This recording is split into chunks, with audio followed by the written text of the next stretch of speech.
pessoal, meu nome é Marilis e hoje eu vou falar sobre a tripanossomíase americana, que é conhecida popularmente como doença de Chagas. A doença de Chagas recebeu esse nome em homenagem a um biólogo pesquisador que descobriu essa tripanossomíase e ele tinha o nome de Carlos Chagas e no ano de 1908, na cidade de La Sança, em Minas Gerais, Carlos Chagas encontrou alguns flagelados no intestino de insetos triatomíneos e ele já suspeitava que esses insetos eram hematófagos e que os mesmos estavam causando, transmitindo um parasita ao ser humano, né? E com isso, então, ele conseguiu fechar o diagnóstico do primeiro caso humano da tripanossomíase americana, que foi encontrado na mesma área endêmica no ano posterior, e através disso ele estabeleceu a etiologia e o ciclo parasitário. E assim ele identificou os vetores e conseguiu classificar essa tripanossomíase. No Brasil, a doença chegou a atingir cerca de 40% do território nacional e os estados com mais índices de casos foram Minas Gerais, Goiás, Bahia, São Paulo, Acre, Amazonas e Amapá. E vale lembrar que a transmissão ela se vê mais alta em locais de habitações rurais, que são, em maioria, casas de pau a pique, que também possuem má iluminação e presença de rachaduras que vão possibilitar o surgimento desses barbeiros. Atualmente, cerca de 1,9 a 4,6 milhões de brasileiros ainda possuem essa doença. E a maioria desses infectados, eles ainda desconhecem essa doença devido à falta de diagnóstico, o que vai dificultar a procura por um tratamento adequado.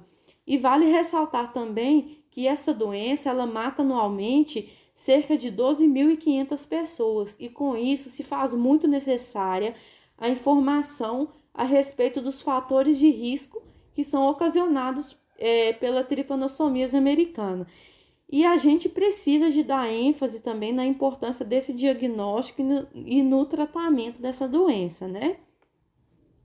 A doença de Chagas é causada pelo Trypanosoma cruzi e ele é um parasita que age afetando o sangue e os tecidos dos seres humanos e de outros animais. E seu principal vetor vai ser o barbeiro Triatoma brasiliensis, que ao sugar o sangue do hospedeiro vai depositar fezes sobre sua pele. E com isso, a lesão causada devido a essa picada vai provocar coceira, o que de uma forma vai facilitar a entrada desse parasita no organismo.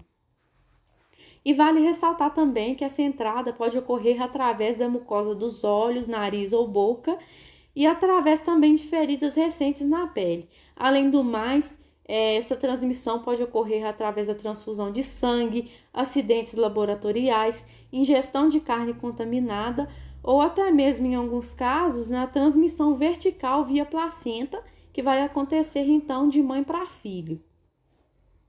Os sintomas da doença de Chagas variam de pessoa para pessoa devido às fases em que a mesma se encontra, podendo essas serem divididas em aguda, indeterminada ou crônica. Geralmente, a doença de Chagas ocorre na infância, podendo ser assintomática. Então, nos primeiros dias, o local de entrada do parasita vai formar uma lesão eritematosa que é chamada de chagoma. E quando essa doença é encontrada na forma aguda em seus pacientes, a porcentagem de fatalidade é menor. Só que vão ter casos onde o infectado vai a óbito devido a casos como a miocardite aguda, insuficiência cardíaca ou meningoencefalite aguda. Já aqueles pacientes que têm a doença indeterminada, eles foram infectados, mas eles não demonstram sinais anormais ou evidências de problemas cardíacos ou gastrointestinais. E com isso também vai poder ocorrer a doença de forma crônica, que se desenvolve em infectados após vários anos na fase indeterminada, e então vai ocasionar reações autoimunes que afetam o sistema cardiovascular e o sistema gastrointestinal. O diagnóstico da doença de Chagas, ele vai ser feito através de exames de microscopia óptica do sangue ou tecido, exames sorológicos como coloração de anticorpos por fluorescência, imunoensaios enzimáticos, teste ELISA e ensaios por imunoprecipitações. Ou então vai ter também os testes que vão utilizar as reações da cadeia polimerase, que são mais conhecidos como PCR. E após o diagnóstico, vai ser muito importante que a pessoa infectada realize exames como ecocardiograma, ecocardiografia e exames para o aparelho gastrointestinal, como a endoscopia no caso, né?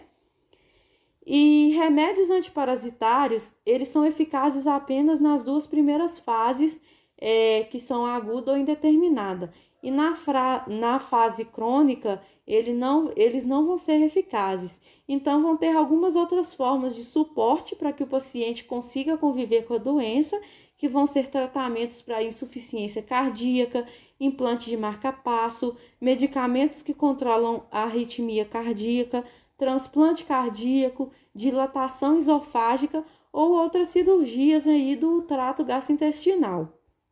Infelizmente, como prevenção da doença, ainda não há vacina e sua ocorrência vai estar fortemente ligada a condições de moradia, como eu disse anteriormente. Então, deve-se ter muito cuidado com a conservação das casas, adotando a utilização de telas nas janelas e aplicando também alguns inseticidas para combater esse inseto transmissor.